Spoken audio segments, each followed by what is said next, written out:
Marriage is kind of a thing for many of us, and it's something that we really kind of probably train or guide our kids to.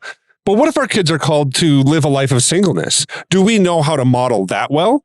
Stepping into that idea as somebody who's married and really loves marriage can kind of be a dark place because we've never been here before. But today on the Celebrate Kids podcast, in our daily segment, Face in the Dark, Dr. Kathy is going to give us some insight on how we can maybe speak well of being single and what it means to support our kids to develop an understanding of their identity in Christ, and then consider if they're called to have a lifelong partner in marriage. So let's turn now to Dr. Kathy Cook. Don't be afraid of the dark. Be careful with stars.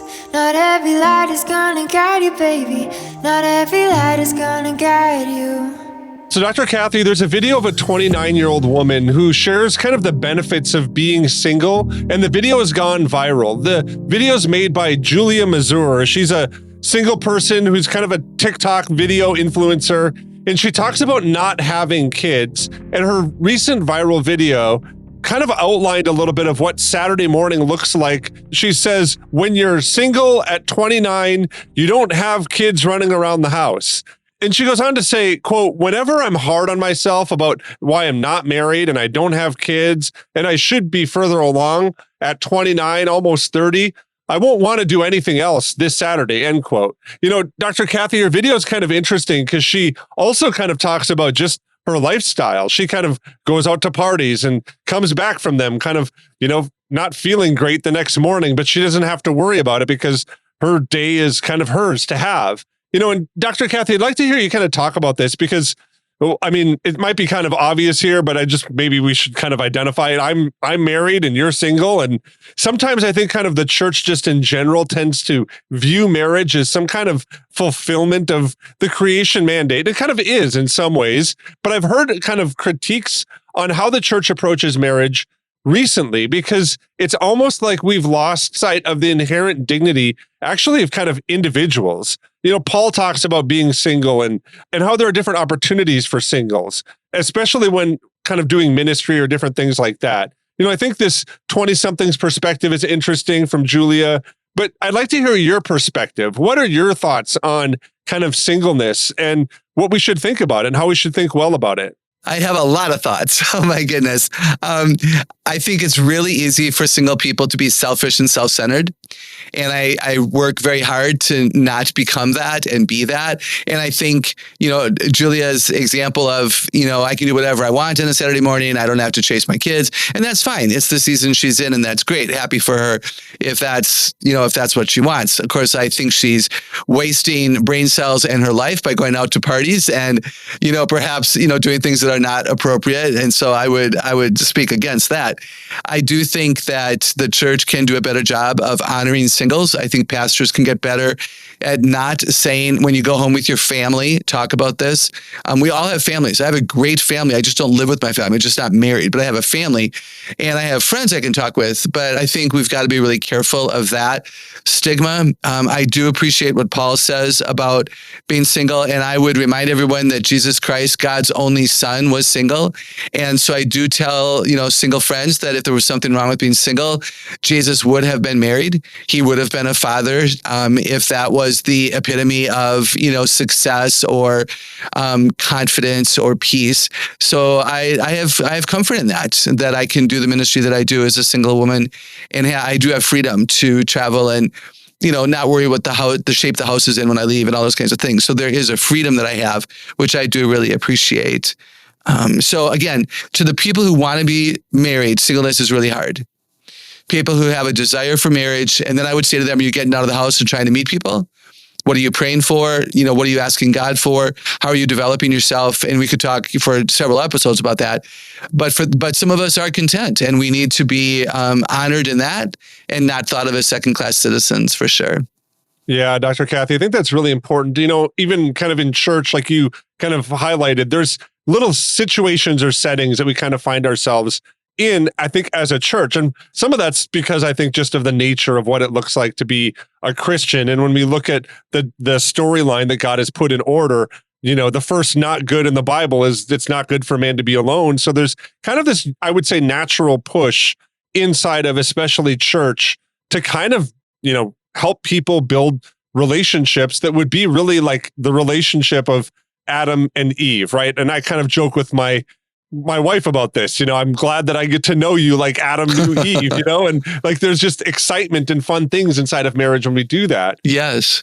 And I think there's also this reality of kind of treating or engaging this epidemic of loneliness that we've kind of seen inside of the world. And it's only been exacerbated by the things that we've had with COVID and other things that have kind of been in culture. And many are looking now to the church to be kind of that place that maybe reinvigorates a vision for marriage.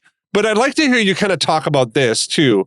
When we think about kind of singleness, can the church have a better vision of singleness too? I mean, what Julia Mazur is kind of talking about, in my mind, is not a very great, aspiring vision of what it looks like to be single. What could the church do better to have to cast a vision for singleness for Christians? Yeah, I think, again, pastors and friends and, leaders and anybody in the church, don't pity us. Don't assume that we're broken. Don't assume that we are not loved, not lovable, that there's something wrong with us. That is not the case. And I would say, the vast majority of cases, sure, is there brokenness and is there stuff that goes on? Of course. And I would rather, and I say this with integrity and I say it often, I'd rather go alone to a restaurant with a good book than go with someone and have nothing to say. Because I've seen clearly couples in restaurants stare at each other or be on their phones the whole time. And I'm sorry, I just don't envy those people that kind of a relationship at all. So there is nothing wrong with being single. It is either a temporary season for some, and I would hope that they would serve because they have discretionary time. I would hope that they would give. I would hope that they would learn. I would hope that they would get out of the house and go volunteer and meet people. And, maybe the church is a place for that, whether there be a single adult Sunday school class or, activities that obviously singles are welcome to. I also want to put in a plug for the idea that I don't think marital status is necessarily what should be prioritized when we get together. In other words, I have great friends who are male and female, married and single. Now, I'm comfortable as a single adult. I'm fine not having children, which is really remarkable when you think about it. I have a ministry called Celebrate Kids. I've always wanted to teach children and be with kids. I just know I've never wanted any, which is God's freedom that I can do what I do the way I do it.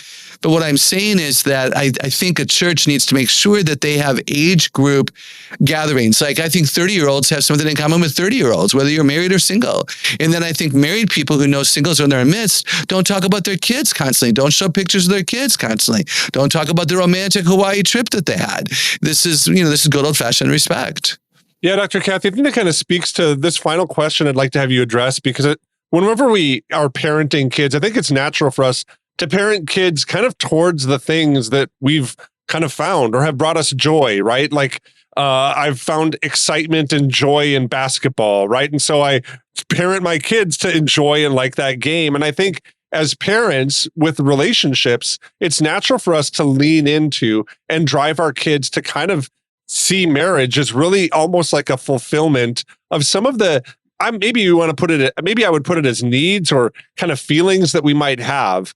But I also want to pull back a little bit because there are actually core needs. And you've written and spoken on this extensively. When we consider marriage, sometimes I think it's natural for us for those of us who are married to see that our spouse kind of helps us maybe shape or hone or kind of fill some of those core needs that we have. But is there a better way to kind of approach that with our kids so that we don't look to marriage to kind of fix some of our needs, but actually we kind of come into marriage as now, I don't know, kind of it's a foundational reality for those of us that are in our 20s or 30s that now we're able to do more ministry together because we're married, because we've understood that we can exist as God has created us as individuals and have our core needs met outside of marriage, and we don't look to marriage to kind of fill that. How can we kind of parent our kids to think through that? Yeah, those are interesting questions, Wayne. So, right, we teach here at the ministry that God created us with core needs that are foundationally met in Him, and these needs are actually what draws us to Him for salvation and for the strength He provides. We have a need for security. identity, belonging, purpose, and competence. And I'm very grateful that God also expects people to be a source of fulfillment there. God is primary, the Holy Spirit and Jesus primary. But we also have relationships with, people of all ages and hopefully cultures here on earth that can be effective as well. Why do we need, to be loyal and dependable and confident and other-centered? Because those qualities help us meet a legitimate need for belonging, separate from and in addition to how God would fill that need. Is marriage a way to do that? Absolutely. When marriage is healthy, it's tremendous. It's got to be extremely fulfilling and very much this joy thing when you realize that, marriage, it does complement you. We're complete in Christ. We're not complete in marriage. It's another thing singles have to believe in the believing of their believing. And yet I know that when you and a spouse have something in common, it's a beautiful thing. It enhances belonging. It facilitates purpose. You volunteer at the same place. You agree to donate money to the same causes. Those are beautiful things. For kids, I think they need a skill set. They need character so that they can be trustworthy. They need to know who they are so that they can have identity. And this is on moms and dads to say, Bethany, you're so creative lately. And Jeremiah, I so appreciate how kind you've been to grandma lately. And then we teach them friendship skills. There's a whole chapter in the 5 to Thrive book, and there's a 6-page spread of friendship skills. We can teach those, and they can be lived out in relationship with dating and, of course, just regular friendship as well. So, I don't think it's wise for any married person to expect the spouse to fulfill all their needs. I think that would be tremendous pressure and tremendous isolation because you were not created for that one individual soul here on earth. You were created for God and to worship Him. And then, marriage is a beautiful thing. And then friendship outside of that marriage is also God glorifying and can only be it should be a good thing. I know it sometimes isn't. One of the things that I really appreciate about how Dr. Kathy approaches this topic is she does it as somebody that knows, but also somebody that really understands what it means to not be married and to really be about the things that the Lord has called her to. It's something that I think Paul was getting at when he talks about this in 1 Corinthians chapter 7. And I'm going to begin reading at verse 32.